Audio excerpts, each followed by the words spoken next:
नमस्कार।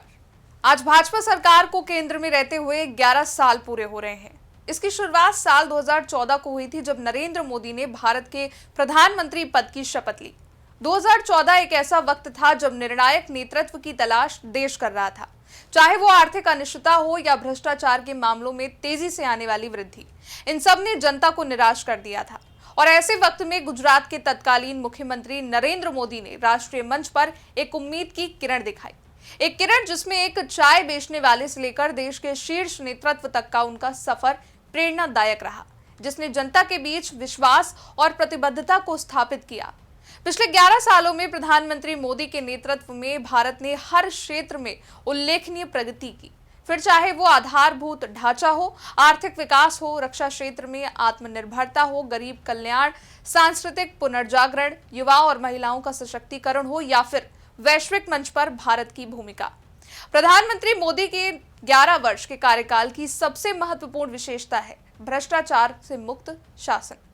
11 साल एक ऐसा लंबा वक्त है, लेकिन इतने लंबे वक्त तक शीर्ष पद पर रहने के बावजूद पीएम मोदी पर व्यक्तिगत स्तर पर कोई भ्रष्टाचार का आरोप नहीं लगा और ये भारतीय राजनीति में एक बड़ी उपलब्धि है। उनके नेतृत्व में सरकार ने न खाऊंगा न खाने दूंगा के सिद्धांत पर चलते हुए प्रशासन में पारदर्शिता, जवाबदेही और कार्यक्षमता को प्रभावित किया। लगातार 3 बार पूर्ण बहुमत की सरकार बनाकर नरेंद्र मोदी ने यह साबित किया कि अगर जन विश्वास अर्जित किया जा सकता है तो लोकतंत्र में लंबी स्थिरता भी संभव है। तमाम ऐसी योजनाएं 11 सालों में लाई गई जिसने देश के कल्याण में अपनी भूमिका को दर्ज किया और अंतिम व्यक्ति तक बिना किसी भ्रष्टाचार के उन योजना का लाभ पहुंचा। प्रधानमंत्री आवास योजना, गरीबों को पक्के मकान देने का एक ऐसा वादा जिसे जमीन पर उतारते हुए सरकार ने अब तक 4 करोड़ से ज्यादा घरों का निर्माण किया है। ये योजना विशेष रूप से महिलाओं के नाम पर रजिस्ट्रेशन को बढ़ावा देती है, जिससे महिला सशक्तिकरण को भी बल मिला। उज्ज्वला योजना, 8 करोड़ से ज्यादा बीपीएल परिवारों को मुफ्त रसोई गैस कनेक्शन देकर सरकार ने न केवल महिलाओं की स्वास्थ्य सुरक्षा की दिशा में बड़ा कदम उठाया, बल्कि स्वच्छ ईंधन के उपयोग को भी प्रोत्साहित किया।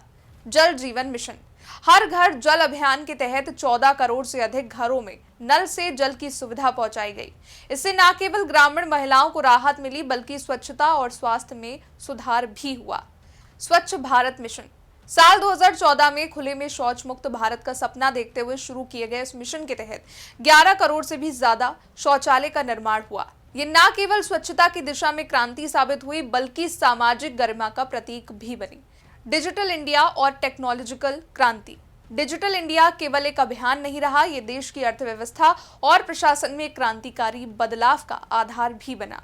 यूपीआई क्रांति, मार्च 2025 में अकेले 1830 करोड़ डिजिटल ट्रांजैक्शन हुए, जिनका मूल्य 24.77 लाख करोड़ रुपए हो रहा। यह विश्व स्तर पर भारत की अग्रणी स्थिति को दर्शाता है। डायरेक्ट बेनिफिट ट्रांसफर, अब तक 30 लाख करोड़ रुपए से अधिक की राशि सीधे लाभार्थियों के खाते में भेजी गई, जिससे बिचौलियों की भूमिका समाप्त हुई और भ्रष्टाचार पर नियंत्रण हुआ। दूरसंचार विस्तार, देश के हर कोने में 4G और अब 5G के नेटवर्क की पहुंच ग्रामीण भारत को डिजिटल रूप से जोड़ने में सफल रही। बुनियादी ढांचे में क्रांति, प्रधानमंत्री मोदी का एक बड़ा फोकस रहा है विश्व स्तरीय आधारभूत ढांचे का निर्माण। राजमार्ग निर्माण, 2014 के बाद से अब तक 90,000 किलोमीटर से अधिक राष्ट्रीय राजमार्गों का निर्माण हुआ। रेलवे आधुनिकीकरण, 100 से अधिक रेलवे स्टेशनों का कायाकल्प किया गया। बुलेट ट्रेन परियोजना पर कार्य चल रहा है और वंदे भारत जैसी आधुनिक ट्रेनों की शुरुआत की गई। एयरपोर्ट निर्माण, यूडीएएन योजना के तहत छोटे शहरों को हवाई संपर्क से जोड़ा गया और अब देश में 150 से भी ज्यादा एयरपोर्ट्स कार्यरत हैं।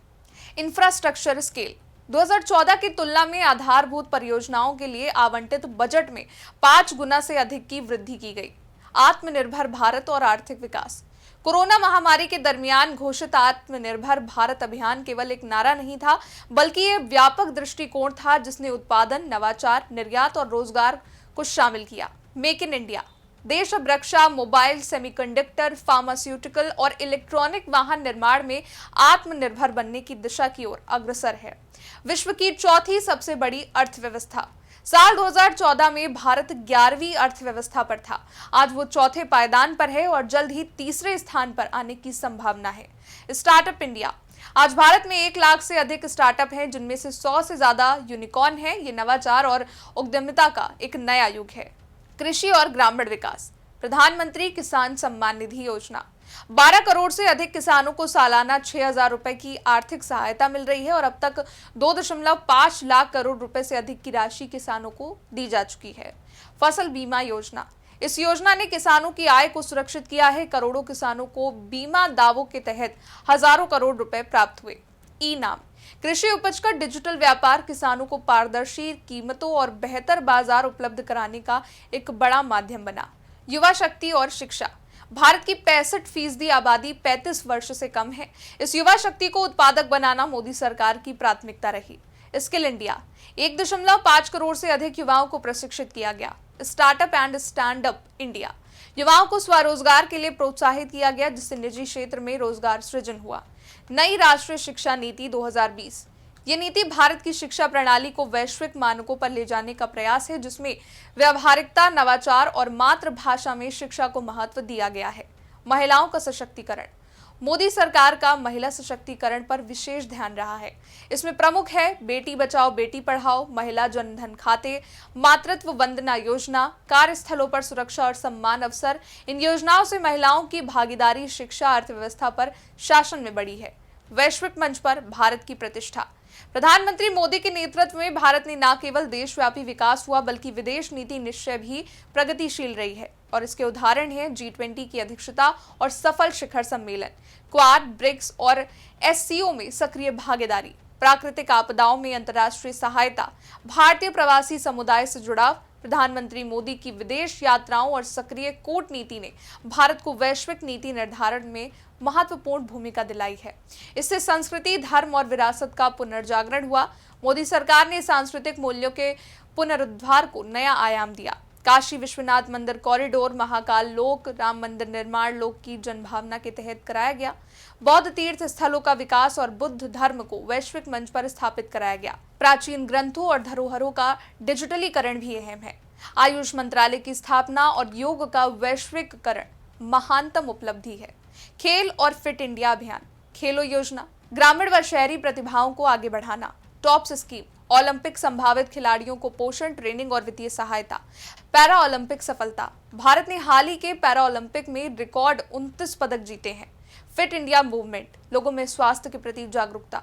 भारत ने बीते 11 सालों में स्वांगीण विकास और आत्मनिर्भर भारत की अभूतपूर्व यात्रा तय की है और ये यात्रा केवल आंकड़ों और परियोजनाओं तक सीमित नहीं है, बल्कि उस परिवर्तन की भी एक कहानी है जिसने गरीब से लेकर अमीर, किसान से लेकर युवा, ग्रामीण से लेकर शहरी और महिला से लेकर दिव्यांग तक सभी को विकास धारा में शामिल किया।